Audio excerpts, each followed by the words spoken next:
Hello and welcome to the World of Concacaf podcast. I'm Eric Schmitz. I'm Jonathan Slade. And I'm Donald Wine. And we are back after a long, arduous journey around the continent for the three of us. It's a World Cup summer. And I don't know about you guys, but I am exhausted.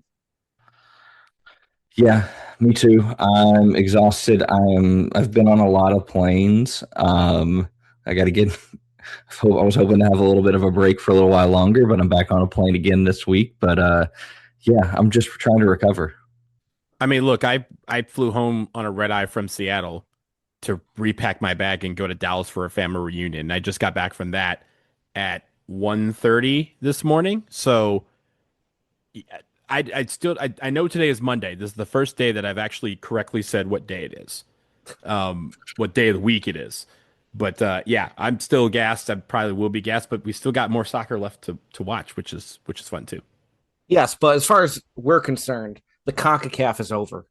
So correct. The people have been dying to hear from us all tournament. So we're finally giving them the recap that they deserve. And we're going to go through and break down all of the CONCACAF teams and their performances in this summer's tournament. CONCACAF, of course, hosting this tournament for the first time since 1994.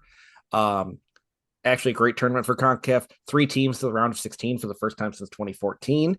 And we're just going to kind of run through each team in order based on finish and give a little recap.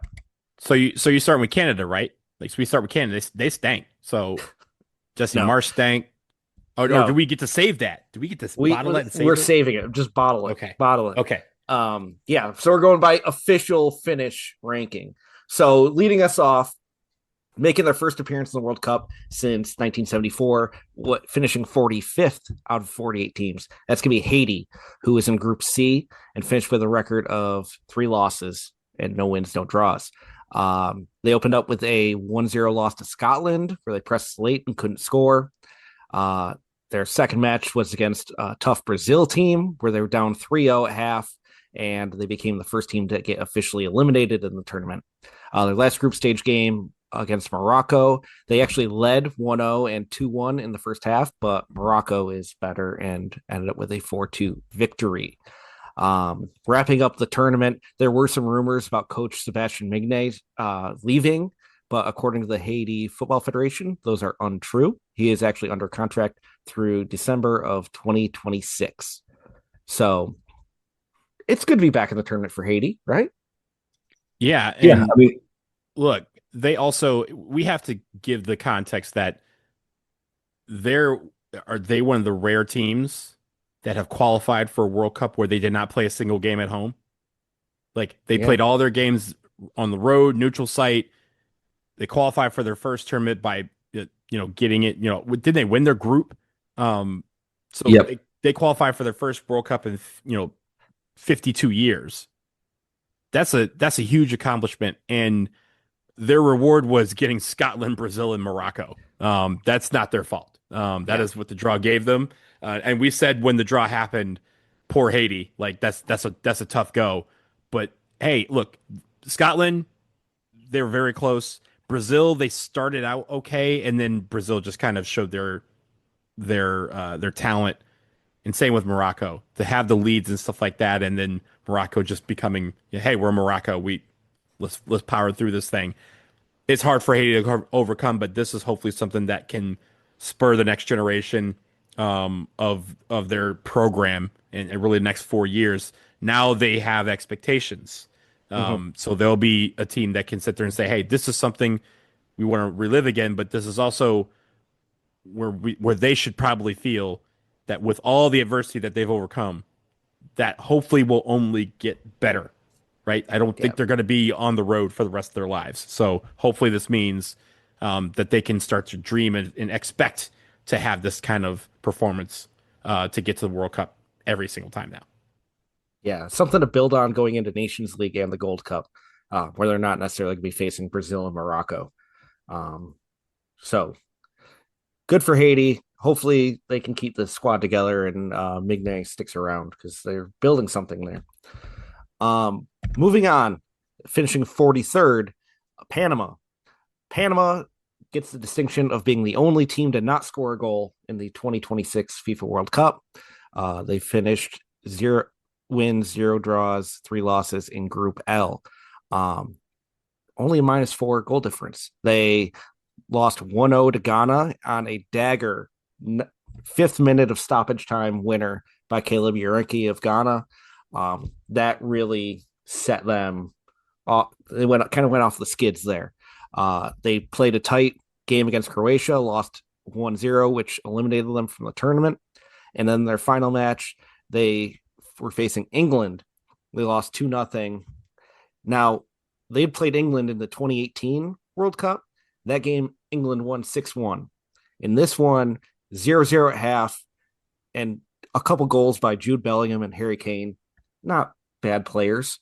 It's the difference. Yes, it's a difference for Panama. And obviously, you want to get some results. You want to celebrate a goal, but tough draw, tough results, but something to build on for Panama. Panama's federation actually announced just before us recording that Thomas Christensen will continue as manager into the next cycle. So something to look forward to there. I think with Panama too, I mean, we saw kind of throughout this World Cup qualifying cycle that this was a time where there's a lot of transition within the Panamanian team. Yeah, they've gotten younger. A lot of those guys that were around for so long aren't there. Like Anibal Godoy is one of the last ones around, and he made a single appearance during the World Cup. So it's not like I don't think they're going to be churning a lot of guys out.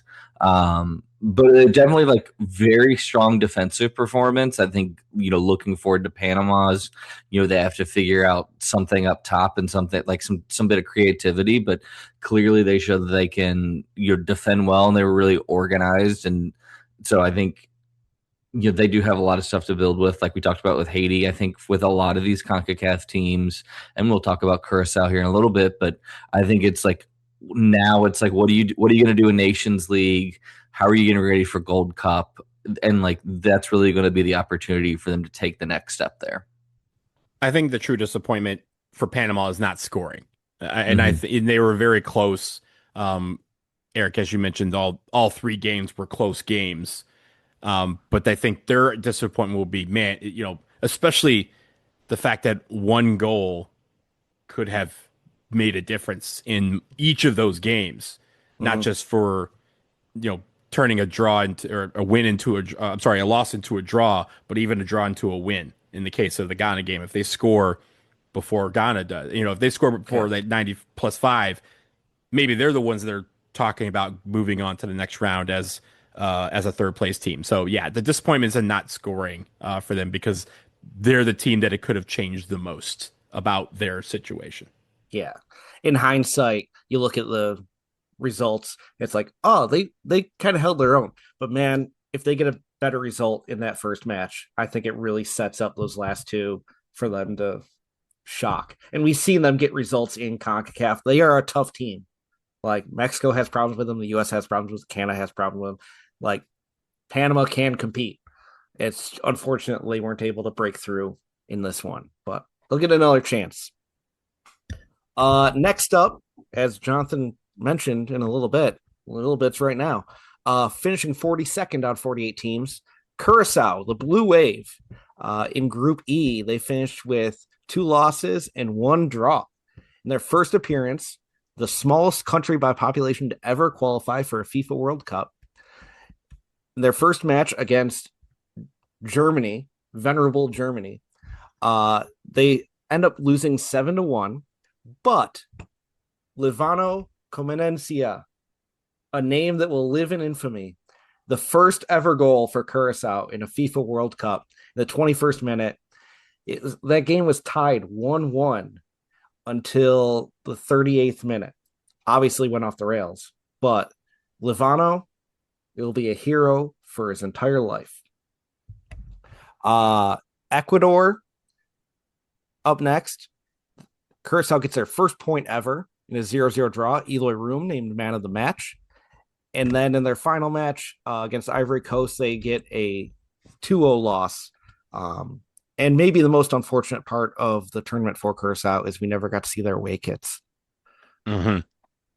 Yeah, the away kits, that's a travesty. But I think of the positive, right? You have that one goal where, at least for 6-7 minutes, the entire world was like, okay, Curacao, we about to do something here, right? Like all of Concacaf was like, all right, Curacao, go get yours.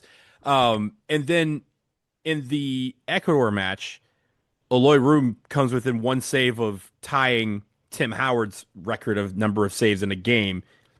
He was breakdancing all over the goal in that game to keep it 0-0. Congrats to Curacao for getting the point there. Again, having that one, moment where the entire world was like, oh, who's this? What is this island that we speak of? And all of us CONCACAF people going, this is why we do islands. This is why we appreciate the Caribbean Football Union, because they can provide moments like that. Yeah, I think of the other thing. I don't remember if it was our post-draw reaction or if it was like our preview of the World Cup, but I remember saying that, like, what does success look like for Curacao? I said scoring a goal, and not only did they score a goal, but they got a point. Like, I think there's I know there's a lot of people that saw, like, great vibe, great jerseys. I was also gonna mention the biggest shame was they didn't wear the yellow aways, but I think that I think they just have a lot to be proud of coming out of that World Cup, like with teams like Ecuador, Ivory Coast, and Germany scoring a goal, getting a point. Like, there's a lot they can build on, and they're probably the ones. I think they're they're definitely the oldest team of maybe the non-host CONCACAF countries, but I'm excited to see how they build on it moving forward. Yeah, I would hazard to say, and obviously this CONCACAF, pro CONCACAF, so by mentioning a non-CONCACAF team, I think other than maybe Cape Verde, Curacao has the best vibe, best feeling about how they did without actually progressing far into the tournament. Yeah, I was like the one vibe team that out vibes Curaçao's was definitely Cape Verde. The island. I was gonna say Cabo Verde and DR Congo are probably the only two that I would put on the same level as that moment of Curacao having have equalized against Germany, and then that whole entire game against Ecuador when Eloy Room decides to channel his inner Tim Howard, but gracefully stops one short so that Tim can keep his record. Yeah. Well, Tim had the knockout record regardless. So this was a group stage. Right. So it's got that going for him.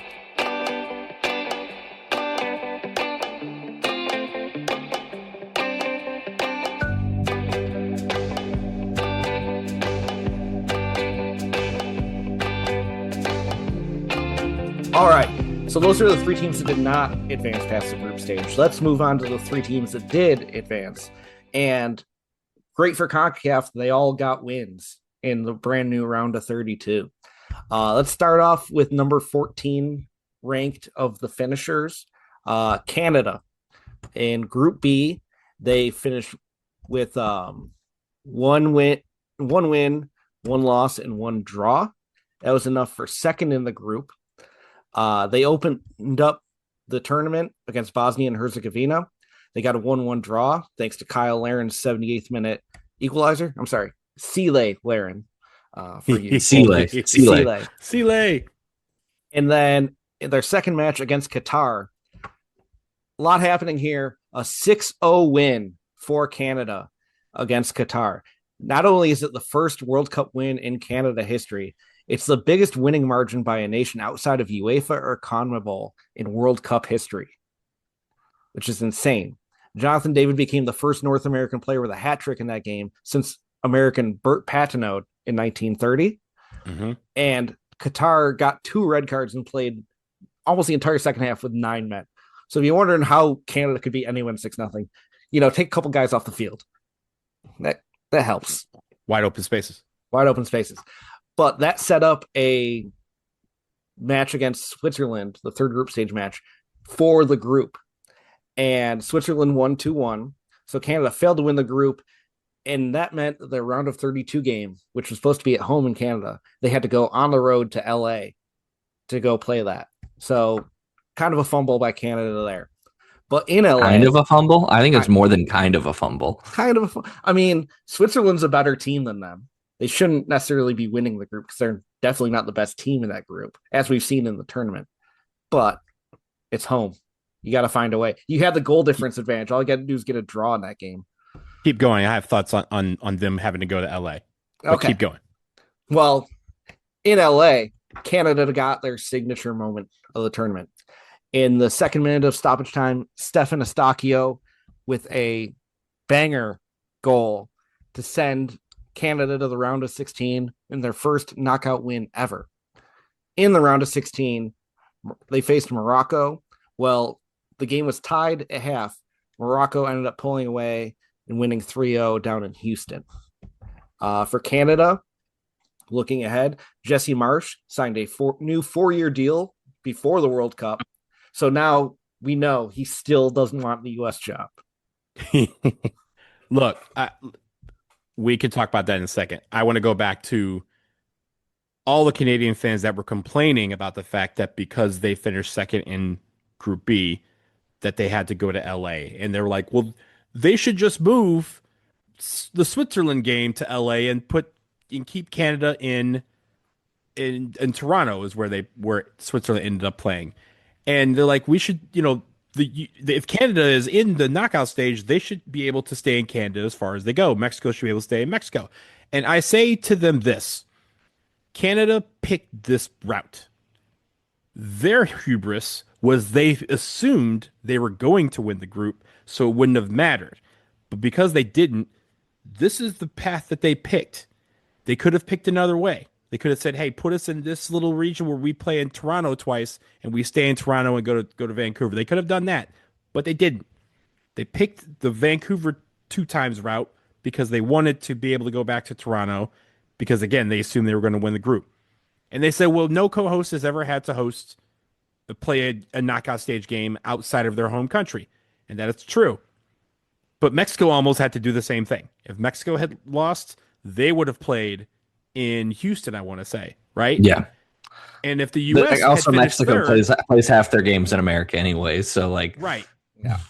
And if the U.S. had finished third, they would have played in Vancouver. So, and we already knew how this format was set up. You cannot change games just because your team decided to lose a crucial game to another team. Again, the United States, as we'll talk about, was in was thinking they were going to be in a similar position.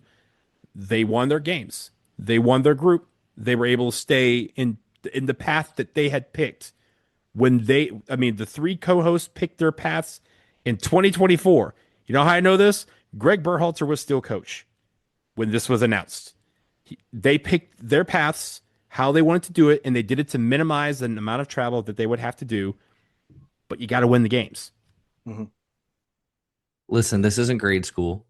There aren't participation trophies. I know Canada's really new at winning a World Cup game. So they just maybe don't know how these things work, but you just don't get things moved around for you because you fucked up. Yeah. I'll also say, we need to talk about Jesse Marsch blue in the face. I don't want to do that. I do want to talk about his decision to bring Alphonso Davies. Yeah. Because it was clear that he was hurt. He ends up playing 60 minutes in the entire tournament, something like that. I think it was less than that. He played one game. There was one game where they threatened to bring him off the bench, but they never did. And then against Morocco, they did the same thing, and he didn't play. And it was clear that he was hurt. And I get that he's your best player. We would joke that he's your only player, but some people would. But I think the idea is no team should have been bigger, or no player should have been bigger than the moment. I get that you want to put your best guy out there, but if he was that hurt, then you had to at some point say, hey, look, this is a difficult decision, but we need a guy that we can plug in here if we need him. And we can't look down at the end of the bench and hope that this guy is ready to go. I get it. It's hard to do that with your best player, but you have to. I definitely question how Jesse March and Canada Soccer like worked with that thing because that cost them a lot of momentum. It's definitely one of the reasons why they lost against Switzerland is because they were trying to figure out how to stay afloat until he could get in, and he never could. And in your most crucial game in the country's history, to sit there and basically threaten, yeah, he's ready to go, and to not play him because he's not ready to go, that's a big problem. That's something they're going to have to address because this is Yeah. the second time that this man has been hurt because of something that the coaching staff did. So he only played the last 15 minutes of the knockout game against South Africa. So he came on the field, was on the field for the winner. He didn't play any of their games. Alphonso Davies is their star. And honestly, you almost want to give some kudos to Canada for their performance without their far and away best player. Mm-hmm. Like, if the U.S. was missing any of their key guys, we'd be considering it when we're talking about the performance. So you can't talk about Canada's performance without mentioning that Alphonso Davies just wasn't Alphonso Davies for that. I do wonder if you're a country like Canada that doesn't have the depth, that if you've got a guy who's far and away your superstar, knowing that you might be able to get 15 minutes out of him in a game that might matter, would it have been too aggressive to leave him at home, knowing that he's just such a big part of your group? Like, even if he's on the bench, people are looking at Alphonso Davies like, what are we doing? Because he is their guy. Give him a coaching, like, little pullover or something, right? Like, we've talked about this on the women's side, right? With some players that were out. We're like, hey, like, when Becky Sauerbrunn didn't make the 2023 team because she had just come back from injury, a lot of us were like, just give her a clipboard, like, bring her on the plane. You can still have the leadership aspect of things, but know that she's not going to play. They decide to leave her at home, right? And so I think in this case is, I get that you might want to bring him for luck, for leadership, for just the sheer hope, but it clearly affected how they approach these games. Yeah, I just don't think Canada's got 26th guy who would have been more valuable to bring. Looking at their roster, they just don't have the depth. Yeah. I mean, I like to that point of like with Becky or with like even, I hate to give England any kudos with like, you know, even though he's still injured, like what they've done with Jordan Henderson, like Tuchel talked about him being the like glue holding the team together. And I think there's a way that Jesse Marsh could have done that with Alphonso. At least he did something stupid and hurt himself during the World Cup. It wasn't something that happened before. Yeah. Still wearing the uniform though. Still full kit. Yeah. John Terry style. But I do also think that I mean, it's just another thing that like Jesse Marsh just isn't good at things. He's not a good man manager. He's not good, like he's got such a chip on his shoulder about the US team. Like he couldn't keep the US team's name out of his mouth when he's doing post or pre-match press conferences for a home World Cup for Canada. Like, remember this, Canadians? He's just your fallback. Listen, remember, Jesse Marsh is from Wisconsin. Get anyone from Wisconsin talking about the Packers. That's how Marsh talks about Canada soccer. Like, everything is an agreement if you're not talking about him and everything he's doing. So, you know, yeah, you mentioned the U.S. around him. You just breathe it. It's like saying something about the Bears to a Packers fan. It's just like they can't accept it. It's a Wisconsin thing. Sorry, we're still going to talk. We're still going to hear him talk about it for the next 4 years. And I will say he definitely talked about it before the Switzerland game. He definitely talked about it before the Morocco game. And then even after the Morocco match, when they lost 3-0, he had the audacity to go in front of the world and say that he'd rather be Canada than Morocco, and that Canada was the better team. And I'm like, my guy, maybe they keep for the score. First half, they keep score. That's why we play the games. That's why we keep score.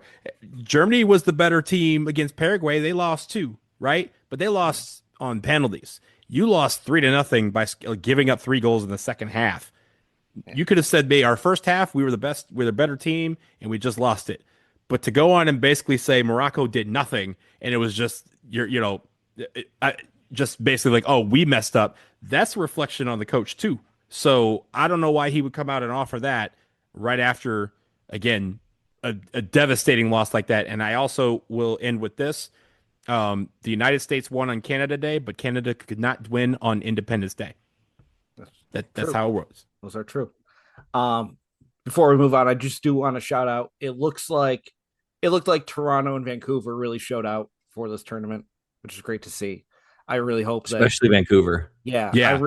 I really hope that this is a moment for Canada and their program where you see a drive and like support, because it's better for the US and Mexico if Canada is truly elite competitor for them. Obviously, we don't ever want to see them win, but like the infrastructure, it's better for the region if Canada gets better. And I think that this is a giant step towards that. This could be for Canada what 94 was for the US. Hey, figure something out with the Vancouver Whitecaps, right? Like, yes, that start there. Get them a stadium. Get them a stadium, but also, make it where BC Place and you have more stadiums like BC Place. You don't have to bring in sketchy scaffolding to increase BMO Field. If they want to host more World Cups, they have to figure out how to get stadiums that they can pack full of people. And they need cities to buy into that. And of course, the United States had more cities that wanted to buy into it than they were willing to give, right? Mm-hmm. But in the case of Canada, it was only Vancouver and Toronto that decided they wanted to bid. You have to figure out what to do about Montreal and Olympic Stadium, if you want to renovate that to make it where it's eligible next time. But I think hopefully for Canada, they have a lot more of a foundation to create than the Mexico and the United States. But hopefully they see this success of this World Cup and go, we could do so much more with this. Yeah, for sure. All right, let's move on. Finishing 12th in the final ranking, so this year's FIFA World Cup, is the United States of America. Out of Group D, finishing the group with 2 wins and 1 loss, and eventually losing in the round of 16. Still a historic tournament for the co-hosts. The most goals they've ever scored, the most wins they've ever had in a single World Cup, and possibly the dumbest ending they've had to a World Cup. Opening up, Paraguay in LA. United States 4, Paraguay 1. The US up 3-0 at half, 2 Balogun goals, an own goal, absolute bedlam in LA. Just before we even talk about the other games, I just want to say that I think halftime of that game might be the happiest I've been watching this team ever. After we tried to figure out, was this a real team that we were? Yes. We're a real team, fake team podcast. We were asking that question in the concourse. Absolutely insane. We'll get to more of that later on. Second group game against Australia up in Seattle. U.S. wins 2-0 on an own goal and an Alex Freeman goal. It was confirmed by VAR. That win clinched a spot in the round of 32. So the third group game against Turkey, meaningless game. U.S. rotated the squad. Turkey wins 3-2 on a winner in the 8th minute of stoppage time. Who cares? But also insanely frustrating. So the U.S. moves on. They face Bosnia and Herzegovina in the round of 32. They get a goal by Folarin Balogun in the first half. They get a red card to Folarin Balogun in the second half. And Malik Tillman hits a free kick that people will remember forever. The U.S. wins their first knockout game since 2002 and only the second knockout game in their history. And then the shit show starts. Folarin Balogun, who had received a red card in that game, the suspension for the red card for the round of 16 game, the suspension was suspended because of some nonsense. And then just glazing over that, round of 16, they face Belgium, who had eliminated them in 2014. Give up an early goal. Malik Tillman, another free kick goal, ties it 1-1, and then Belgium just runs away with it against a lackluster U.S. squad who is clearly rattled by the preceding 48 hours of bullshit. What do we want to talk about for this? Because I think I feel like there's a lot. There's a lot to talk about. I'm going to challenge your premise on one thing. You Which said premise? the happiest, not premise, statement maybe. You said the happiest you've ever been watching this team was at halftime of the LA game, and I would say for me, it was walking out of the stadium in Seattle, because at that point we had seen that the game in LA wasn't an aberration, that like it was like the most hopeful I've ever been about this team. It is just like the all-time vibes coming out of the stadium that day, especially the fact like, and this is like, people build stadiums in urban areas, because like walking out of that, like into just the crowd of people, and like where people who maybe weren't able to go to the game had just been around the stadium, and like it's like, it was like what the World Cup was about. Yeah.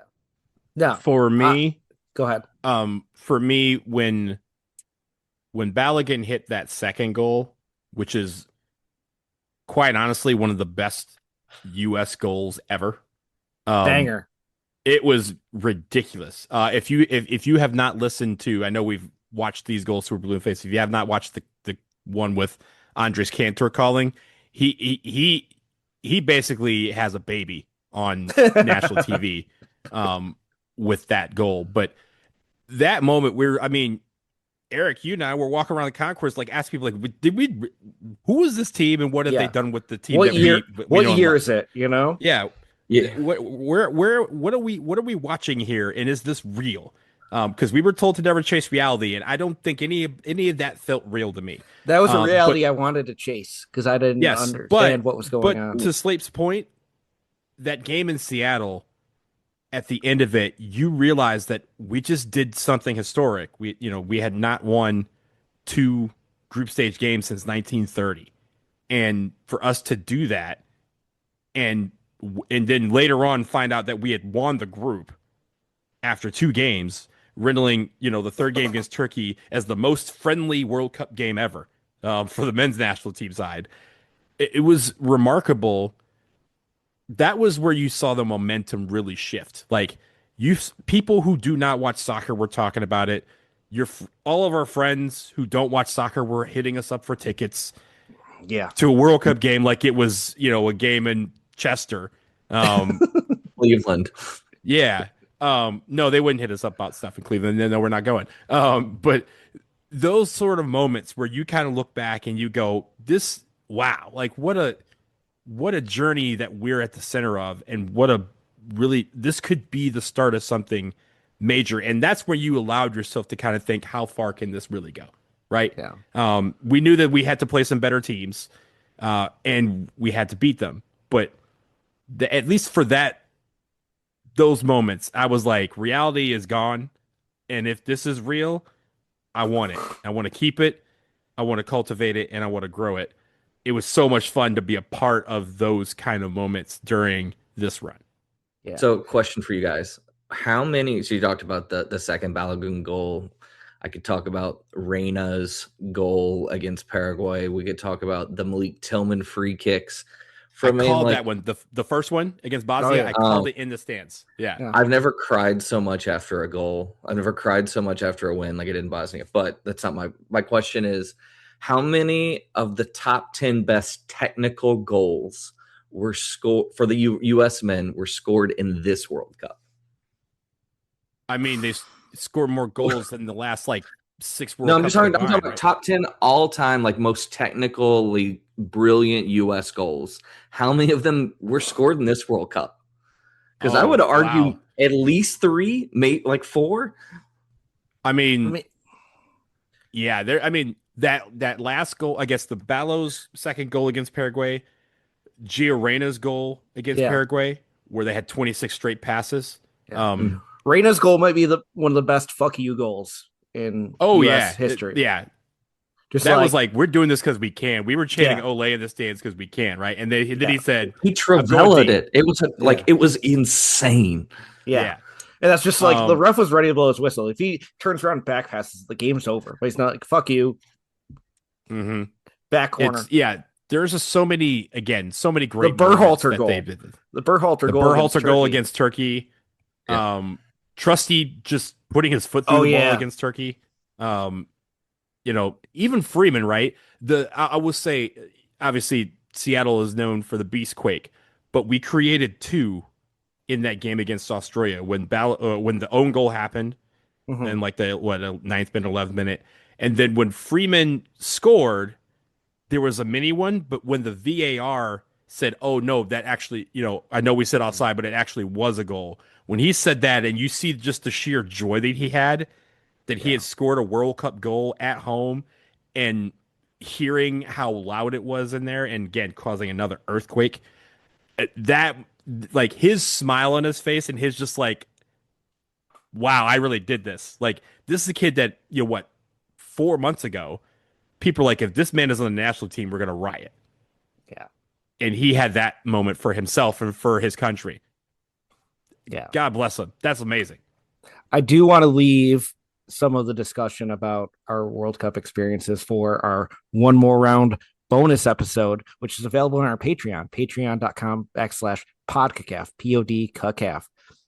For just $1 a month, you can get access to our beautiful bonus episodes. We're going to be recording one. Yeah, thank you to our patrons. We love you. Love you. We'll be recording World Cup themed episode once we're done here. But to talk more on the analytical side, are we happy with this tournament from the U.S.? Are we content? Like, is it? I don't want to say it's a pass-fail, but pass-fail. We passed. I think pass. I think how we're supposed to. Yeah. We're 16th in the world. We finished 12th. Like, the people who were expecting us to get to the quarterfinals, I mean, you could hope we get to the quarterfinals. And again, a lot of this was based on the teams in front of us. But like, if you're like, oh, I expect them to get to the semifinal and the final, like, how many teams have done that? Like, not many. 11. Yeah, like 12. Yeah, something like that. I mean, there's only one 8 of them. teams. We did it in 1930. Yeah. But like, there's only 8 teams that have ever won it. Like, it's not easy to get far in this tournament. No one gets far. I have to say they passed, because if anyone talked to me before the World Cup started, I said, like, what does success look like? It was, win a round of 32 game and like see what happens in the round of 16. And so like in that, yeah, they passed, but I think how it happened and like the performance on the field is the one that is like, they still pass, but like, God, did it hurt? Yeah, they left house money on the table for sure. Yeah, that's a good way to put it. They definitely left house money on the table. Yeah, and I think if they would have gone through the group stage, getting those results, but not even playing as well as they did, I think it would have been easier to stomach the way that Belgium game went. But because of how they looked in that Belgium game, like, they just were fucking flat. Like, they were not up for that game, and you can't not be up for a round of 16 game at the World Cup in your own fucking country. I think a large chunk of that is due to what happened in the preceding 48 hours. And if Balogun is suspended for that game and the game plan they had with Ricardo Pepi gets rolled out, I think that's a closer game.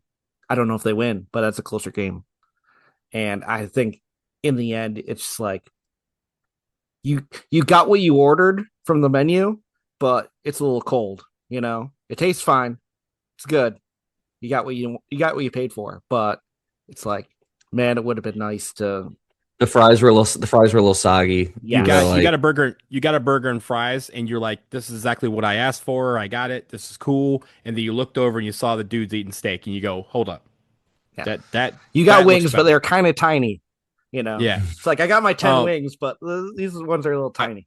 I said this on my other podcast, and I'll tell you guys this. This is a stat that really puts it into context about how hard it is to win the World Cup.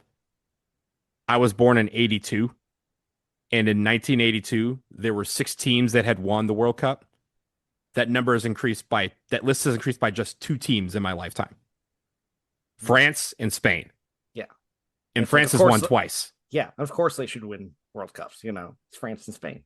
Well, no, I just mean like it's like I lived in a world for 16 years where France had not won a World Cup. We still live in a world where the Netherlands has never won a World Cup, where Belgium and Portugal have never won World Cups.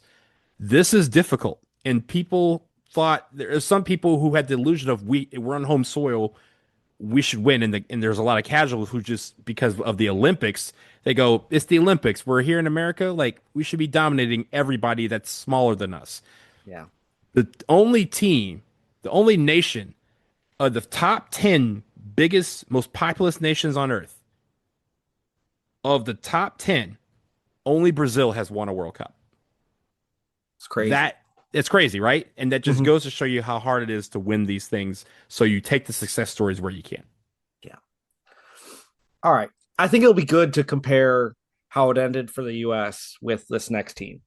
So the best finishing CONCACAF team, one of the other co-hosts finishing 9th, so really the best ranked team that went out in the round of 16 is Mexico, who in Group A went 3 wins, 0 losses, 0 draws.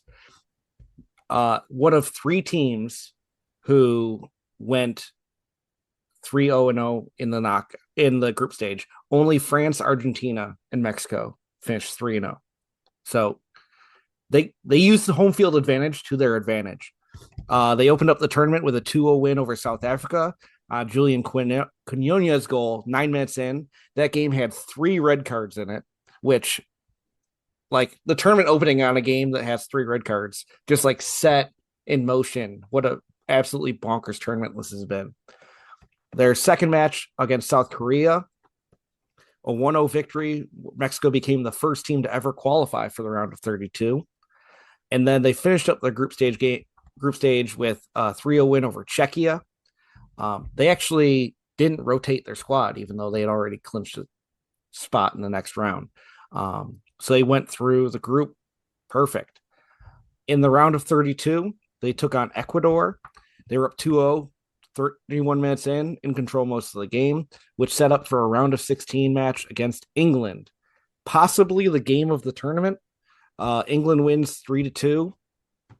And I think the English sports writers finally got a glimpse of like what CONCACAF is in that game. Honestly, it's a legacy game for this tournament. So overall, finishing 9th, it's the worst finish in a World Cup that Mexico has ever hosted because they finished 6th in the previous 2 times they hosted. But this is their best finish since 1986. So knowing how the U.S. tournament ended, how do you think Mexico should feel about the way their tournament ended? I first of all want to not apologize. I had a lot of Schadenfreude coming out of that game. We all watched this game together, but I think they have a lot of things to hold their heads high about how they went out against a team that is in the semifinals. It was an incredible game. I think like the other thing to note is like that game also got moved to like noon in Mexico City because of potential storms. There was still it never got moved. It never got moved. No, it was supposed to. They talked about getting moved. It didn't get moved. Yeah. But then it got delayed because of guess what? There were storms. Yeah. No, we're not moving this game. Guess what? We're moving this game. Yeah, guess what? We're delaying this game. Just like what a like. I think in the moment I may have like say this was the U.S. like would have felt like having my heart ripped out of my chest. But fuck, what a way to go out! Like, I mean, they went out swinging. They gave England the full CONCACAF experience, the full Azteca experience. The only thing is like it's a shame they never had to go there when it was 100,000, not 80,000. Yeah, they had English journalists talking about what it's like in Mexico City, like they were on the moon. They're like, we're walking around. I walk down to the market and I'm so winded. I don't know how these Balls guys are bounce higher here. the ball bounces higher. I was checking that. Like they were reporting they were all meteorologists. And then all of a sudden, like you said, it was the storms that delayed the game and not altitude or anything like that. But yeah, I think look, they got to their fifth game. That's the one thing that they've always talked about is the curse of the fifth game. They finally got to one, but it's in the same round that they normally exit in anyway, in the round of 16. So it's weird. I think the biggest thing for me about Mexico in their loss to England is that it was at Azteca. That is a fortress, and even with the crowd behind them, for them to come up short again, this is the one game. If they had beaten England, I would have been like, all right, let's just declare it. Nobody go to Azteca ever again, because that would have been a magic that would have probably propelled them a little bit further.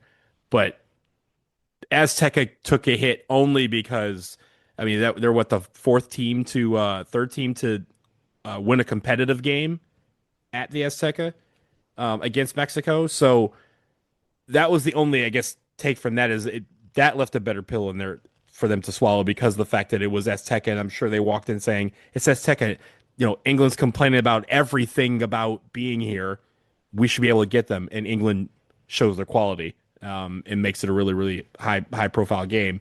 But it's weird. I think they're probably satisfied with it, even though they did something that they've never done in getting to the fifth game of the tournament.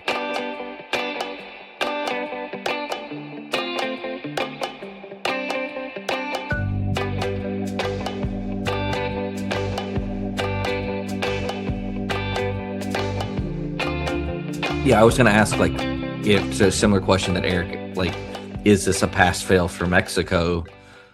Do you think the Mexican Federation, do you think the Mexico fan base feels that this was is this pass fail for them because it was the fifth game, or did they come up short? It's weird. I think they're satisfied, but satisfaction doesn't get you anything in Mexico, especially around soccer. I don't know, like, for example, are they going to keep Javier Aguirre? Probably not. Are they going to keep some of these players? I mean, Aguirre may show back up. Yeah, 20 years from now. Because that's what he kind of does. But like, are some of these players going to be going? And I'm not talking about Ochoa, but like some of the guys that were on this team, they didn't have the depth that they thought they did, which is why they didn't rotate their players for the third game.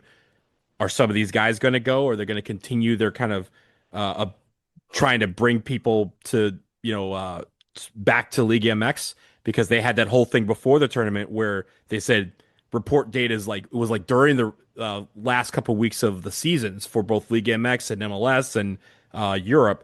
And they said, if you're not here, you're not going to be on this team. And they thought that was a way to kick everybody in the ass and get them going. But I'm wondering if they look at this and say, we're on the right track here. I don't know that they necessarily do, because that doesn't feel like what Mexico's, the FMF style is. It's just about, we didn't get to our achieved goal, which for them was they probably had delusions of winning. So they're going to try and blow it up and start over.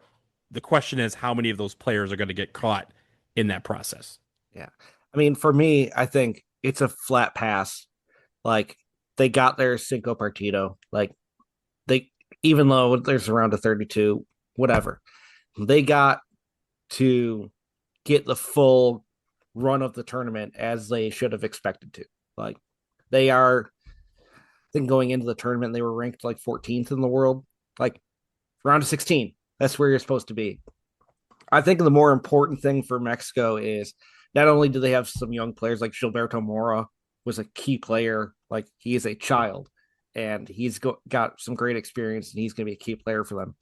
I think for Mexico, the most important thing to come to this tournament is going to be the connection the people of Mexico have to the national team. Because hosting this tournament, Mexico played 5 games in Mexico. The last time Mexico played 5 consecutive games in Mexico was 2003. Mm-hmm. They don't play home games. They were around. Like, this was a month-long party for El Tri for Mexico. and getting the results they did, the performances. I mean, they won 4 games and they had a power loss. Like that is a great tournament for Mexico, and the fan base has to. You'd hope they're really going to embrace it, and I hope the Mexican Federation is looking at this like, we did a great job. Fans showed up. We need to play more games at home, and I really hope that that's going to be the legacy of this. Is like they put work into Azteca, they renovated that. Guadalajara, that stadium's great. Like, are they going to play more games in Mexico now? They should. Because I think the fans deserve it after this.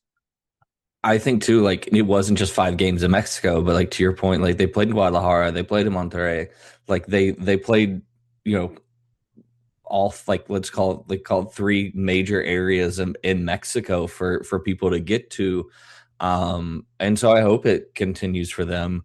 I also think like another part like of Mexico that I feel like definitely won the hearts and minds with the Korean fans, who definitely had a absolute blast in Mexico during the World Cup. But so I hope it continues. Yeah, I think that's gonna be one of the stories of this World Cup is like anyone who came from anywhere had an amazing time wherever they were. Mm-hmm. Like, obviously, there's a lot of social media buzz about like all foreigners, checking out these weird places in the U.S. Like, everyone had such a good time. The vibes were so good. Outside of one incident that some asshole had to like get his hands in, everything about the tournament has been like great since it started. Obviously, there was the stuff about the ref getting denied and fans from certain countries getting denied, but once the thing started, the vibes have been up. And your point about Mexico playing more games in Mexico can also be said of Canada, because as you guys know, like recently over the past like 4 to 5 years, they've started creeping to the United States and playing more games here too.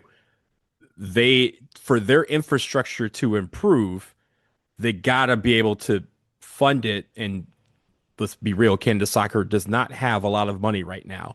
But they need to start funding the infrastructure, and they need to start funding fueling the hearts and minds of the people up there. They got to start playing more games up there. And sure, their climate's a little bit different than ours. They can't play a lot of times in the winter and stuff like that. Like they can't have a December camp, but they should be playing games in Edmonton and Calgary and Winnipeg and Montreal, Flin Flon. Yeah, like they need to go to some of these places and play. Don't go to Hamilton. But there's Ottawa, Thunder Bay. Why not? Thunder Bay, chill, man. Shout out them. But they can play in some of these areas, but that's where they're gonna get the investment. Is gonna be people going, oh, I get a chance to see my national team play. They get excited by watching them play. They want to invest more. They buy more jerseys. They invest in their particular membership clubs that they might have. They donate money to Canada Soccer for them to build more fields. Infrastructure comes from people getting a reason to believe, and that starts with them being able to see their team play, as opposed to having to watch them on TV because they're somewhere else, or in the case of Mexico, always in another country playing games. And I get the challenge too. I get the challenge too with like going to Vancouver during breaks as well, just because like the national team has grown to the point where they do have a lot more players playing in Europe, and like that's a consideration they have to have, is like the flight time for these camps and things getting all the way over to the west coast of North America. Yeah. So I'll posit lists. Pass fail. Concacaf at the World Cup. I'd say pass. Yeah, I'd say pass. It's difficult because obviously, it's 50%. 3 out of 6 teams make it. All 3 co-hosts made it. All 3 co-hosts, as you mentioned, won a game. I think that's the easy pass. But I also think it leaves some room for improvement from the rest of CONCACAF, because we're going to have 6 moving forward. Maybe more if they expand to 64 teams. But some of these teams, hopefully, you have more CONCACAF teams that have a chance of making the World Cup now, as opposed to, really 4 teams vying for 3 spots. Now you have like 9, 10 teams vying for 6 spots. So And that's let's a also, good thing. I mean, it could have been 8 CONCACAF teams if the CONCACAF teams would have done with Jamaica. it Won the was FIFA like playoff. Jamaica and Suriname both. And I mean, I think that's the other big piece of it. And I think like CONCACAF is definitely one of the confederations where there's definitely a tier 1 and a tier 2. And the tier 1 team and I just mean more from like an infrastructure and like how much investment they have from money perspective did well. And like, even like, I mean, I think Curacao, it's definitely a pass for them. So I would say that like, it's at least 4 of 6 that it's a pass, because getting a point scoring against Germany is probably more than they even hoped for.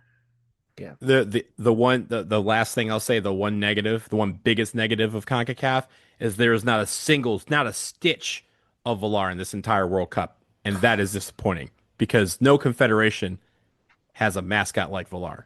And just you wait, Folar will be back this fall. Don't you worry. You sound like the end of a Marvel movie. All right, real quick before we wrap this up. Obviously it's been a wonderful tournament for everybody. Like, it's been an unbelievable experience for us. It seems like things are lining up where we might be doing this again 12 years from now. Because of the confederation rotation and hosting, you've got South America and Europe and Africa co-hosting in 2030, and then Asia hosting in 2034. Things are lining up for another North American World Cup in 2038. It's slam dunk at this point, right? Like, all the money they're making, the way this tournament's went, like, it's 100% going to be back in 12 years, correct? Yeah, and I think it's just going to be the United States this time. I don't think they're You think so? I do, because there's a long time between now and then, right? But I think if Infantino has anything to say about it, he'll just, the fact that the United States, again, we had like what, 25, 30 cities vying for 11 spots, 11 venue cities, and obviously there were 16, right, or 15. And there, so obviously there could have been more. I think that all of these cities that are investing, we have the 2031 World Cup too. So cities are already starting to line up for that. I think at the end of the day, the money, the reason why the money portion with the tickets and stuff like that was because Infantino saw the United States and he sees deep pockets. Mm-hmm. And I think that is where, and I think a lot of the amenities as well. I don't know that they split it amongst 3 countries again, or even more. I just don't. That's just me. That's just my hunch. Is that when he says it's coming, he's never said it's coming back to North America in 2038. He says he wants it to come back to the United States in 2038. I think he's going to push for a solo bid from the United States, and I think that's what the United States is preparing. I'm interested. There's been a lot of rightful backlash against the craven and corruption and like bribery from Infantino, things around like the hydration breaks and like that's even before we get to all of the stuff that happened with Balogun and like which like then opened another Pandora's box. And Iran, right? Iran. Yeah, in Iran. What I'm really interested, what I think one of the things though, like we may say 2038 is a slam dunk, but one of the things I'm most interested coming out of the World Cup is there any push? Like, does Infantino get reelected? I could very much see this being a time of maybe there is some reform candidate that comes into FIFA. So, like, I don't necessarily. I think if Infantino is in charge, I think 2038 is a slam dunk for the United States. But I'm very interested in maybe what things happen with the running of FIFA out of this World Cup, because I do think there are enough people that are upset coming out of it and like people that have power within the international football. Well, but they all making money. Yes. Donald brings up a very valid point. Like, Infantino is going to be like, but look at this check you're getting. I will say that Gianni Infantino is an IOC member, and the International Olympic Committee is going to be investigating him because of the complaints around this Balogun thing. So if I don't think it's just, to be fair, it's not just him intervening or whatever he did in the Balogun situation. Well, like that is the catalyst. That is the catalyst. But they have been wanting to investigate him for a long time because remember he went to that summit in the Middle East. That's when they really started saying, "Hey, you're not supposed to be political. That's not what we do here." The board of peace. Yeah. Well, and that's remember when he was late that's to when the they FIFA started Congress. talking about investigating him. Yeah, he was late to the FIFA Congress because he was coming back from that, and everyone's like, "Why the fuck am I waiting for you if you're going to be at this bullshit?" And yeah, so there are enough people who are like, "Man, I'm sick of this guy," because you would like to think that they're smart enough to know these people running world soccer. They're smart enough to know it's like, you could do this the right way and still make a lot of money. You don't have to do it like he's doing it. I think the real problem though is we talk about the late great Grant Wall when he tried to run for FIFA president and he couldn't get a single federation to even nominate him so that he could be on the ballot. Back then you only needed a few to get on the ballot. Now you need like X years of service within FIFA's committees, within one of the FIFA executive boards, and then you need like a third of the federations to nominate you. They've set this up so that Infantino will basically run unopposed because no one's going to challenge him from within because no one has the experience that they air quotes require. And they also are sitting there saying these tiny federations, FIFA's making more money than they've ever dreamed of. And that is going to be what wins out. That's what's always won out, honestly. Even when Sepp Blatter was president, he was saying, "Hey, we're making more money, so why would you throw me out? You're not going to make any more money if I'm gone," because he was feeding those bottom federations, those tiny federations. They're all getting better, and now as a result, they're going to turn around and say, "Hey, when it comes time for voting, just remember who sent you these checks." That's how it's probably going to work. I agree with you though. There should be some reform in this. And honestly, for us as Americans, what is the point when we say the money pit has gone dry? What have you said? This is too many events. Every event wants to come here to make money, and they charge us thousands of dollars for tickets because they think we'll pay it. When's that going to stop? It's going to stop when there's a big tournament that comes here, and Americans they go, "Yo, guys, we're tapped out. We're done. Like, we just don't have any money for you this summer." That's when they're going to start reevaluating it. But until then, that's why we're talking about Copa America coming in 2028. That's why we have the Olympics coming in 2028. That's why we have the 2031 Women's World Cup, and that's why they're talking about 2038. They're talking about 2029, another of the Club World Cup being here as well. So I mean, I think I think there's a good chance the money pit dries up sooner than they maybe think. That's when change will happen. Yeah. Well, the next FIFA Congress in March of 2027 is when they will hold presidential elections. So in March, you might get the opportunity to see some change. But if by March, we'll know if there's change or not. But those are future issues. And we want to keep talking about the current stuff. So let's wrap this up. We're going to move this to the bar to our one more round bonus episode, aka therapy. Also just, remembering some times along our trip following the World Cup. It's been an absolute pleasure, a blast of a tournament. Just like absolutely insane month for everybody. I'm still physically recovering. I haven't had a drink in a week just because my body said no. But you can follow us on Patreon, patreon.com/Concacaf. Please sign up, subscribe, and listen to our one more round bonus episode we're about to record. And follow us on social medias at Concacaf. For Donald at BlazinDW. Yep. For Jonathan, what's your at now? I mean, Yankred7 is my Instagram. Like I'm not necessarily on. People don't want to see your Instagram. People It's don't a want to lot see of my crazy- Instagram. Follow at Concacaf. We don't post anything ever. So- Yeah, I don't. I'm not super active Okay. on the interwebs. That's you're smarter than the rest of us. So for Donald, for Jonathan, for me, thanks for listening. Like, rate, subscribe, review, tell your friends, and Nations League is coming up.